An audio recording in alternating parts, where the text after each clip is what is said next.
Salve galera, beleza? A gente está aqui para mais um vídeo do canal, o canal preferido de Paulo Freire. Polêmica, hein, cara? Ação Cultural para a Liberdade. Esse livro que tá bem surrado já, né? Esse livro aqui eu já usei bastante. Bom, eu vou fazer alguns comentários sobre esse livro, quem sabe fazer alguns comentários sobre Paulo Freire, mas eu não vou poder esgotar o assunto e nem defender o Paulo Freire demais aqui, né? No sentido teórico, mas também biográfico. Eu posso até fazer um vídeo mais para frente tentando dizer por que eu considero que o Paulo Freire não é culpado pelos problemas da educação do Brasil, né? E que, no meu ponto de vista, quase que nenhum teórico é culpado pelos problemas da educação do Brasil, mas é um problema de política, né? É um problema de infraestrutura, é um problema de baixos salários, é um problema material, antes de tudo. E temos os problemas teóricos também, mas eu creio que o Paulo Freire não seja o maior desses problemas, né? Bom, mas quanto a isso eu tenho que gravar um outro vídeo com mais calma. Aqui a gente vai se atentar, né, a um texto chamado Considerações em torno do ato de estudar, que está nesse livro Ação Cultural para a Liberdade, do Paulo Freire, que na verdade são um compilado de textos, né, que vai ali de 1964 até 78, se eu não me engano, 80, por aí, que é o período que o Paulo Freire passou no exílio, né? Lembrando que ele desenvolveu um processo de alfabetização aqui no Brasil durante a República Populista, conhecida assim, né? E foi pelo o SESI, pelo sistema da indústria, né? Então é uma coisa curiosa que eu já acho aí, né? Que um sujeito que é taxado de comunista trabalhar para o sistema da indústria, para a burguesia nacional. A gente pode ver isso com calma. Por que eu trouxe esse texto para cá? Porque na minha trajetória como professor, que já fazem 10 anos pelo menos,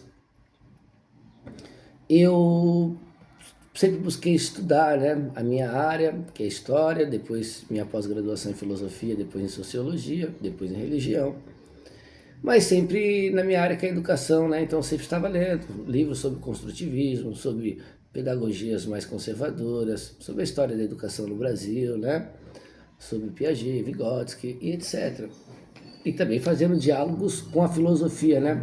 Um autor que me faz pensar muito a questão da educação, por exemplo, é o Spinoza, né? Pensar a educação Spinoza me ajuda muito. Talvez se vocês quiserem a gente pode gravar um vídeo sobre isso também. E também alternativas a isso, como a psicanálise, né? Que eu estou cursando agora e para mim ajuda bastante. Também pensar a educação.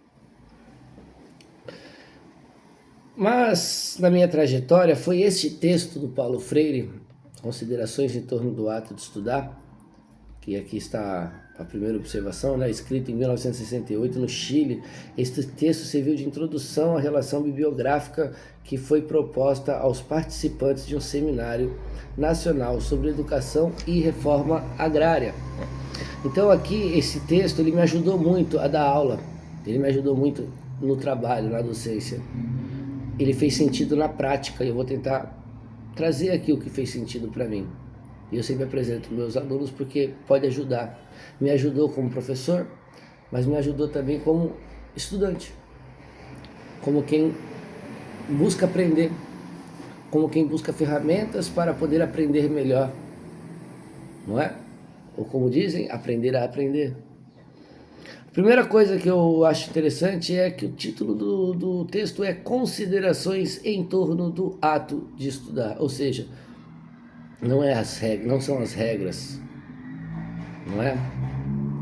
Não são as normas, são considerações, ou seja, você considera se você quiser, porque isso que é consideração, né?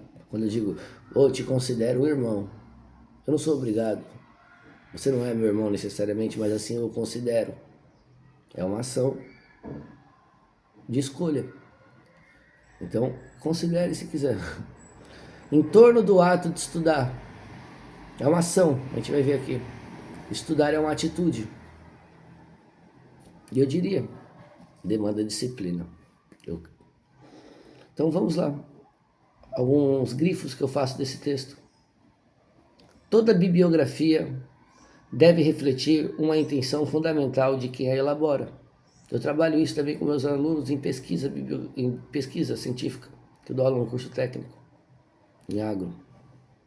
Então toda bibliografia deve refletir uma intenção fundamental de quem a elabora. Ou seja, pensar os livros que eu vou fazer um vídeo aqui, um texto, um estudo, tem uma intenção antes, não é? Um desejo talvez de conhecer mais, de resolver um problema. Há uma intenção em quem reúne uma bibliografia. Qual é? A de atender ou de despertar o desejo de aprofundar conhecimentos naqueles ou naquelas a quem é proposta. Ou seja, quem elabora uma bibliografia, quem vem no vídeo no YouTube de educação, né? Quem entra na sala de aula, deve ter um desejo, que é o desejo de aprofundar o conhecimento. Entende? Isso é uma predisposição fundamental para quem pretende estudar. O desejo de aprofundar conhecimento. Sem esse desejo fica difícil, não é mesmo? Fica muito difícil. E esse desejo parte de uma série de outras considerações, né? Se o sujeito dormiu bem, se alimentou bem, se veio para a escola, se chegou lá com dignidade, um transporte público de qualidade, não é mesmo? Senão esse desejo, ele fica impossibilitado ou dificultado demais. E quando também não tem uma referência dentro de casa, do bairro, da educação como transformadora, também não tem esse desejo estimulado. É bom que a sociedade, acredito eu, estimule o desejo de estudar, de aprofundar conhecimento.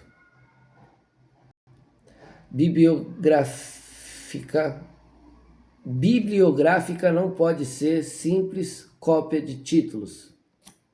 Melhor colocado, né? Uma relação bibliográfica não pode ser um simples copilar, uma simples cópia de títulos.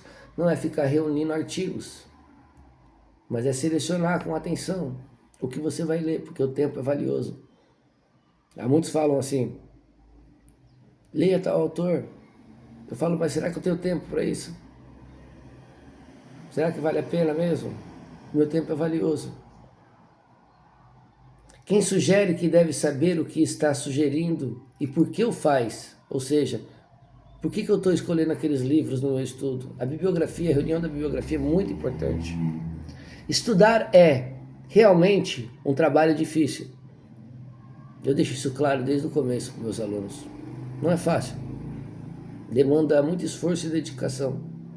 Exige de quem o faz uma postura crítica, sistemática, o Paulo Freire está dizendo. Ou seja, não é oba-oba, faz o que você quer na hora que você quer. Estudar demanda duas coisas. Uma postura crítica diante do estudo, não aceitar tudo porque o professor falou, porque está no livro, porque é um filósofo. Mas também uma postura sistemática, de organizar o seu estudo. Exige uma disciplina intelectual, a palavra que ele usa é disciplina intelectual, que não se ganha a não ser praticando-a. Acho que está muito claro aqui, não? Uma disciplina intelectual só se pode adquirir como a disciplina física, praticando, dia após dia. Eu digo para meus alunos, é se preparar, porque o ato de estudar é uma ação, é como ir malhar, fisicamente. Então toma um banho, cara, toma um café, se prepara, arruma sua casa e abre o livro. E aí você abre o livro porque você tem o desejo de aprofundar o conhecimento. E tudo isso, o desejo de aprofundar o conhecimento, a postura crítica, sistemática, a disciplina intelectual, tudo isso, diz o Paulo Freire, Isto é, precisamente o que a educação bancária não estimula. Pelo contrário, sua tônica reside fundamentalmente em matar nos educandos a curiosidade, o espírito investigador e a criatividade. Esta educação da nota, da compulsão, da decoreba, do copia e cola, não estimula a curiosidade, o espírito investigador e a criatividade, que pode ser resumida numa única palavra: autonomia. O professor não precisa passar tudo do que eu vou estudar, ele dá a base, e eu sei como estudar, porque é um ato, é uma disciplina, é um desejo de aprofundar conhecimento. Você entende, cara? O que o Paulo Freire está nos dizendo aqui?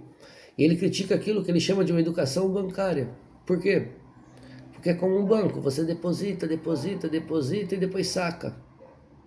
A escola não é para ser assim. No banco você chega, entra numa fila, na escola você entra lá na fila e fica lá, sendo depositado o bimestre inteiro e depois para sacar. Eu até converso muito também sobre isso. Qual é a finalidade do seu estudo? Aqui está dizendo, deve ser o desejo de aprofundar o conhecimento por meio de uma disciplina intelectual, não mecânico, ou algo puramente mecânico. Mas se você está com finalidade, se a finalidade do seu estudo, do seu empenho é passar no concurso, é passar no Enem, é tirar uma nota, a consequência deve ser outra. Porque a consequência não deve ser a mesma da finalidade, não é? Ou seja, se a finalidade do seu estudo é aprender, a consequência pode ser a nota natural de quem quis aprofundar conhecimento, de quem quis aprender. Mas se por outro lado a sua finalidade é a nota, a consequência pode ser o aprendizado, mas eu duvido muito. Mas ela não pode ter a mesma consequência da finalidade. Então eu acho muito importante pensar nisso. Então, feitas essas considerações iniciais, ele vai dizer: esta postura crítica, fundamental, indispensável ao ato de estudar, requer de quem a ele se dedica A. Que assuma um papel de sujeito e não de objeto. B. Eu estou pulando aqui, depois eu volto falando cada um. Que o ato de estudar, no fundo, é uma atitude frente ao mundo. C.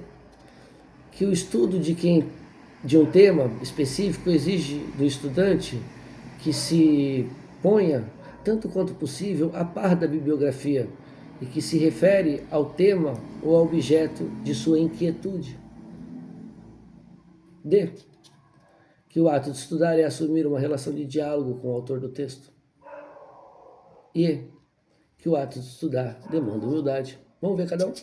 Com calma. Então, que o sujeito assuma papel de sujeito e não de objeto. Estudar é papel de sujeito, diz o Paulo Freire. Que assuma o papel de sujeito. E o que é um sujeito? Um sujeito tem afetos, como diz o Spinoza. Tem desejos. Ele não é dono de si, segundo o Spinoza, porque ele está no meio de muitas confluências de forças. Fome, preguiça, cansaço, indisposição. Ou então vontade, energia, curiosidade. Mas ele está imerso a essas forças. E o sujeito é isso, cara. O sujeito tem fome, tem frio, tem raiva. O objeto não. O objeto, ele é passivo diante das situações. E o estudante deve aprender a ser sujeito. E entender os seus afetos, os seus desejos.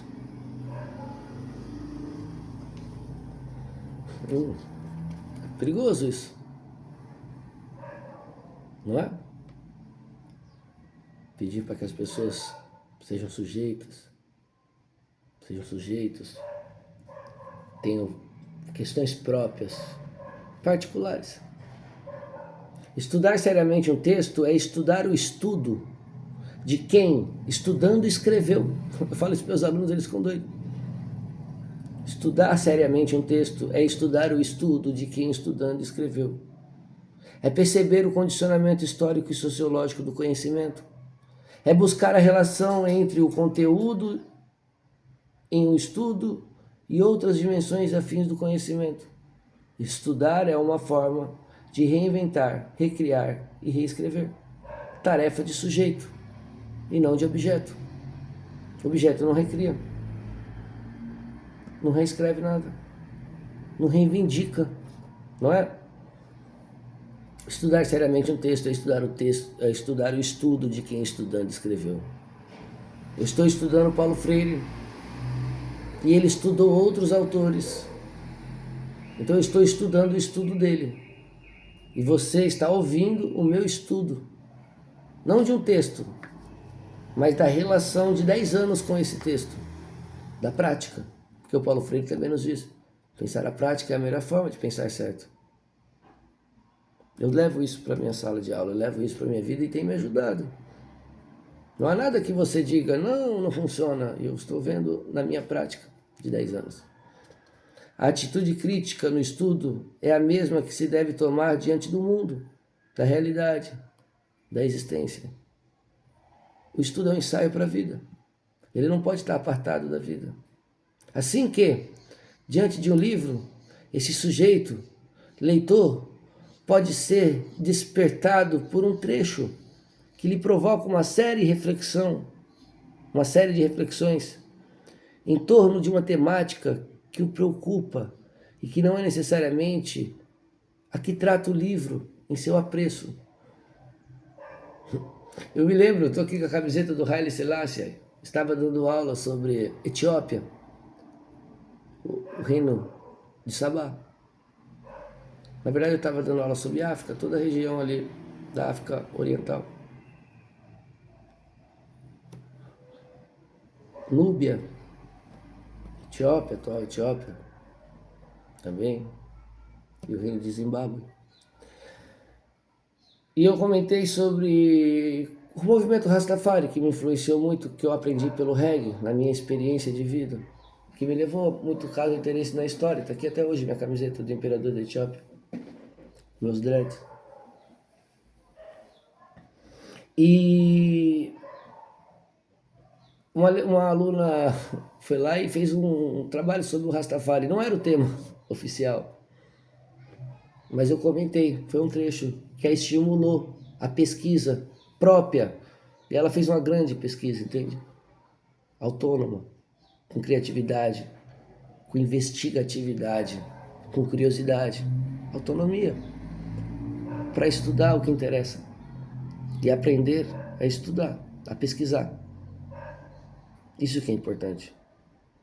Impõe-se uma exigência, analisar o conteúdo do trecho em questão, em sua relação com os precedentes e com os que ele se segue, evitando assim trair o pensamento do autor em sua totalidade. Dá essa dica, é importante. B, que o ato de estudar, no fundo, é uma atitude frente ao mundo. É aprender a praticar o que a gente estuda. Se eu aprendi a fazer um cálculo com uma regra de 3 em matemática, na hora que eu for dar um remédio para uma criança, é bom saber colocar isso em prática, entende?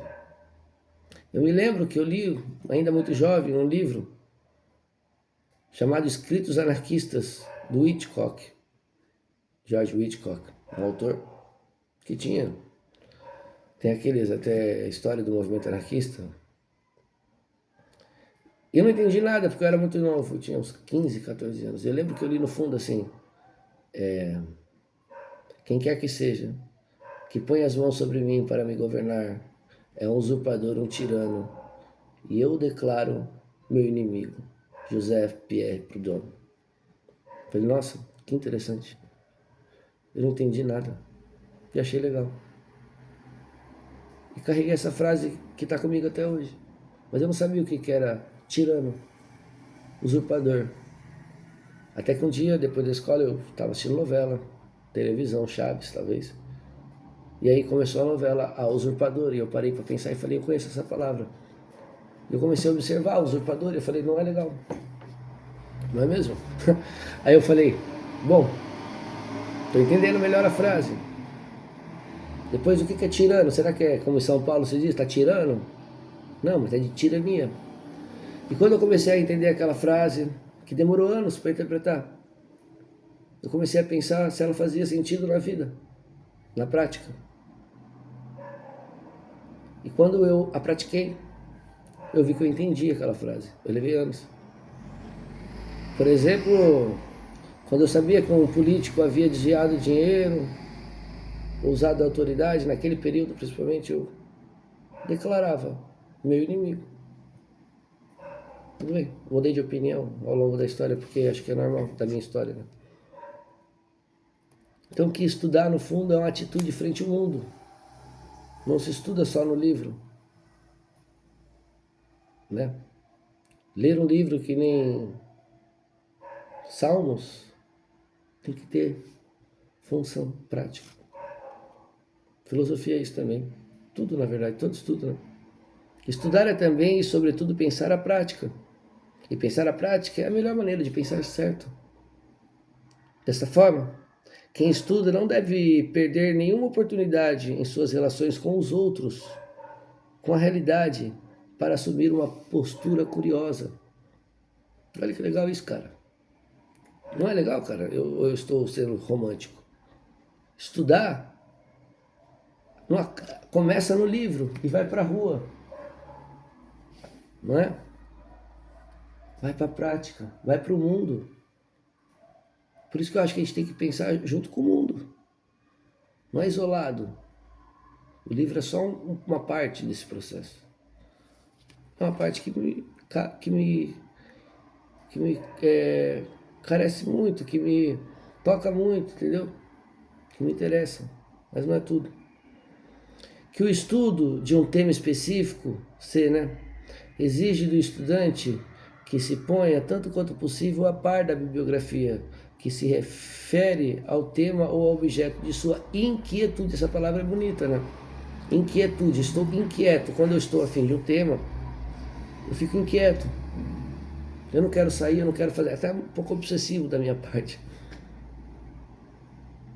Mas é bom ter certa inquietude diante de um tema que o estimule ao estudo. Que o ato de estudar é assumir uma relação de diálogo com o autor do texto. Eu já falei disso em outros vídeos, né, cara? A importância de você sentar para conversar com o cara, só você e ele, velho, ninguém tá vendo. Né? Eu tô lá, eu sou um socialista, eu sou um social-democrata, eu sou de esquerda, como eu sou. Eu vou pegar o livro do Tocqueville, do Edmund Burke. Eu não vou ler de nariz torcido. Eu não vou ler para refutá-lo. Isso não é humilde, cara. A gente vai ver que é importante ter humildade. Só tô eu e ele, velho. Aproveita. Escuta. Tenta entender, mano. Dialoga. Conversa. Como eu disse, quando eu fui ler Santo Agostinho pela primeira vez, eu ainda não era cristão. E eu não fui ler assim, um santo, um católico. Não, eu fui ler de peito aberto. O mesmo com Edmund Burke. E me transformaram. Eu não virei um conservador. Eu não virei um augustiniano propriamente dito. Mas acrescentou. E por fim, que o ato de estudar demanda humildade. Porque senão você vai estudar já para refutar a pessoa, para criticar. Eu vou ler o Paulo Freire já com a ideia de que ele não presta, para provar para mim mesmo e para o mundo que ele não presta. Calma, cara. Tenha humildade. Seja com quem for, beleza? Tamo junto? É nóis. Deixa o like aí.